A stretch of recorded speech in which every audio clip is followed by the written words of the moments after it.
بسم اللہ الرحمن الرحیم۔ مسلمانوں کے دو بڑے اور ایک چھوٹا دشمن۔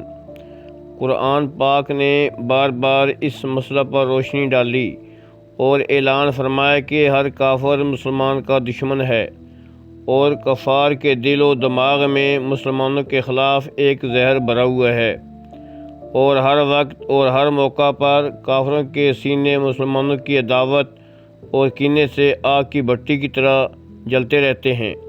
لیکن سوال یہ ہے کہ کفار کے تین مشہور فرقوں یہود و مشرکین اور نصارہ میں سے مسلمانوں کے سب سے بڑے اور سخت ترین دشمن کون ہیں، اور کون سا فرقہ ہے جس کے دل میں نسبتاً مسلمانوں کی دشمنی کم ہے؟ تو اس سوال کے جواب میں سورہ مائدہ کی مندرجہ ذیل آیت شریف نازل ہوئی ہے۔ لہٰذا اس پر کامل ایمان رکھتے ہوئے اپنے بڑے اور چھوٹے دشمنوں کو پہچان کر ان سے ہوشیار رہنے کی ضرورت ہے۔